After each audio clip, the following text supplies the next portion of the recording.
The reason your Jeep Cherokee, or any Jeep for that matter, continues to overheat no matter what you do is because it's a box. Good talk. Good talk.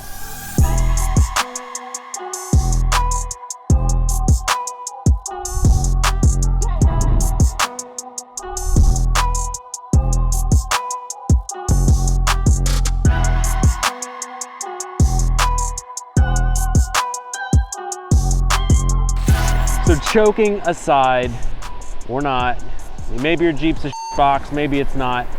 I'm sort of joking, sort of not.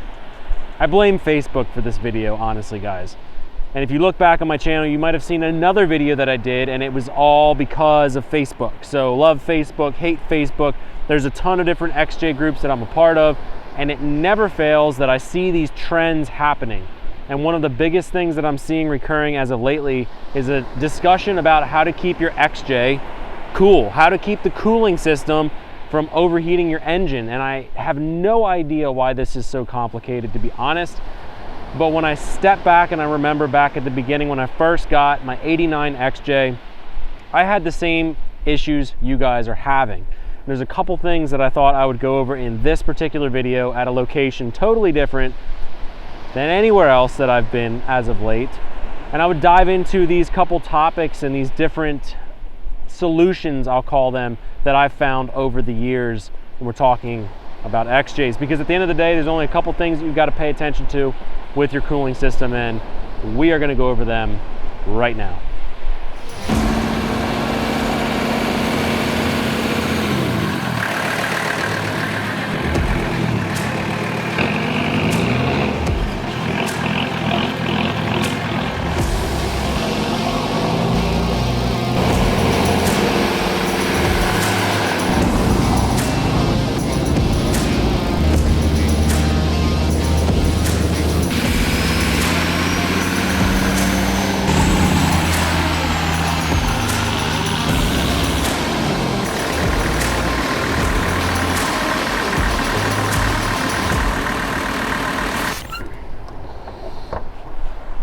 So I already know there's a bunch of naysayers that are gonna say right away, oh Jared, your Jeep has a diesel, it's different, they run cooler. And while that might be sort of true, diesels can run cooler, at the end of the day, it's an engine, and it's in a Jeep Cherokee. And I would actually argue that if you're having trouble with your 4.0 liter, never ever try a diesel swap. You're just gonna run yourself into a wall. It's gonna drive you absolutely crazy. Now, to start, let's start with the basics. Inside of your cooling system, we've got a couple different things going on, and they all need to be sealed, okay? It doesn't matter what year engine you have, whether you have a closed loop system like was found in the old like Renix 4.0s, or you have a radiator cap in a more modern style like the 90 whatever 6s and up, or whatever year they changed that. You've got the same basic things. We've got a thermostat and a thermostat housing that has a gasket, and the thermostat is gonna open at a certain temperature to allow coolant to flow through your radiator and other passages in your engine. Then we also have a water pump. And the water pump is what is actually driving that coolant around through your engine and radiator. And we obviously have the radiator. And then often overlooked is the cylinder head or the cylinder head gasket. So let's talk about the front end of the Cherokee. Cherokees are extremely narrow, so inherently they are harder to cool. They have a very short radiator. It is wide, but it's actually not that big. It only holds whatever, 1.5 gallons of coolant. So at the end of the day, you're already struggling with cooling. When you're talking about a 4.0, they're already at a disadvantage. So the first thing, if you're noticing your Jeep Cherokee overheating, the first thing that I would probably do is flush the cooling system.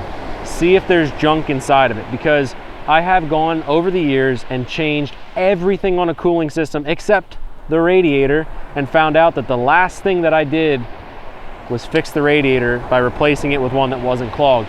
Over the years, we've got deposits and junk that can just build up inside of your radiator, and that's gonna make it so that your radiator cannot cool your engine. So that's the first thing that I would do, is flush that cooling system out, make sure there's no air bubbles. Air bubbles are bad. You do not want them inside of your cooling system. They are not gonna allow your engine to cool itself properly. The next thing people tend to get hung up on is whether or not their water pump can actually cause their engine to overheat. And the short answer to that, in my experience, is no, your water pump's not going to make your engine overheat. At the end of the day, it's an impeller. It's just spinning water. If you have water and you have a system that is purged properly, it's going to do its job. However, there are seals inside of that water pump that can leak, and when that leaks, that's where you'll get low on coolant, and you can ultimately introduce air bubbles into your system as the engine cools down and ultimately overheat your engine, which will cause other damage. So water pump is usually not the top priority on my list of things to check. The next thing that people often overlook is thermostats. Thermostats can fail. So your thermostat is this mechanical device that at a certain temperature will open and allow coolant to flow through your radiator. Up until that point, it bypasses the radiator, or it'll allow only a little bit of flow through the radiator. So changing that thermostat out can fix your situation as well. But a lot of people get hung up on what temperature should I run? What thermostat rating should I run? Should I run a 160? Should I run a 185? Should I run a 195? At the end of the day, I've got in this Mercedes-Benz engine a 195 thermostat. It does perfectly fine. If all of your other components are functional, your Jeep will run perfectly fine and you'll have no issues whatsoever. Other issues exist: clogged radiator, you've got a leaky water pump, you've got air in your system. It doesn't matter what thermostat housing or thermostat temperature you run. Ultimately, that is just a band-aid. You might be able to remove that thermostat completely and just bypass it for even a second and gain a little bit of temperature cooling, but it's not a fix. So I don't recommend getting hung up on the thermostat. The thermostat is not the thing that I would check first as far as the cooling system. However, they do fail. Sometimes they fail open and you'll see the opposite. You'll see an overcooled engine. Sometimes they fail shut and you can never get coolant to cycle properly through your radiator. So that is another thing that I would check. Moving on, we've got two different fans inside of a stock XJ, and this is similar to other XJs, or I should say other models of Jeeps as well, but some newer cars will have all electric fans. But you have a mechanical fan on your XJ, so check that. There is actually a hub, a coupler, I forget what exactly it's called, but either way, the fan bolts onto it. As your engine heats up, it allows that fan to engage fully. When it's cool, it will actually take a little bit of the load off the fan. It's kind of spinning slower than the engine is, but that mechanical fan on an XJ is critical. People overlook that. Now, I will say, in all of the XJs I've had, I have never ever had a mechanical fan fail, ever. Never seen one cause an overheating issue. And we're talking heavily modified rigs like mine. In fact, mine doesn't even have a mechanical fan, but heavily modified rigs just like mine, and I've never seen that happen. I'm not saying it couldn't happen, but it's not my top priority. I would check it with my hand. I would see if I can hear it. You can hear that fan noise as it's engaging and it's really pushing air through. But one thing that people do is they remove the fan shroud. And I would check that fan shroud. If you have removed your fan shroud, you're kind of a goober. It's supposed to be there. One, you don't like chopping your fingers off. I did that once to two of my fingers. I don't recommend it. And that shroud is helping to pull air through a funnel through your radiator. The second thing that I have had go bad all the time on my XJs is the auxiliary fan. There's an auxiliary fan over here on the driver's side that turns on at like 212 degrees, and it also turns on when you have your AC on. And that is a fan that is critical to the cooling system of your Jeep. Now, some people will remove it, some people will unplug it, some people, I have no idea what they're doing. Maybe they cut a wire, shorted something out, it's not working properly. But I would take the plug apart, I would connect it to a 12 volt positive and then ground and just make sure it works.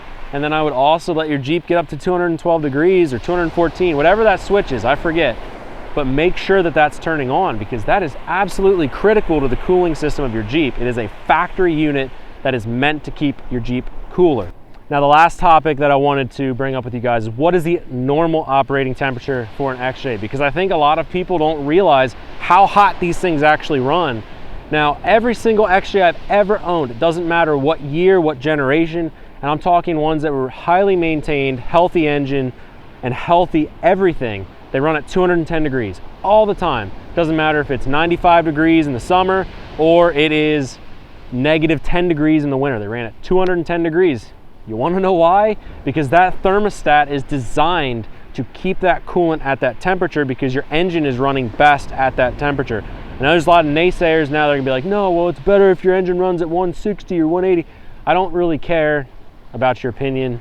Maybe you're off the rev limiter all the time. I don't know what you do, but you probably do drive a shit box, and you probably shouldn't be giving people advice on Facebook, because you're just ruining it for them. 210 degrees is normal. If you check your manual, you're gonna see that that auxiliary fan is designed to kick on around 212, 214 degrees. It's normal, guys. So what you think is overheating is often not overheating. And that's another thing that I wanted to bring up to you guys. And the last thing, this is the most critical thing. So you've checked every single other list item off.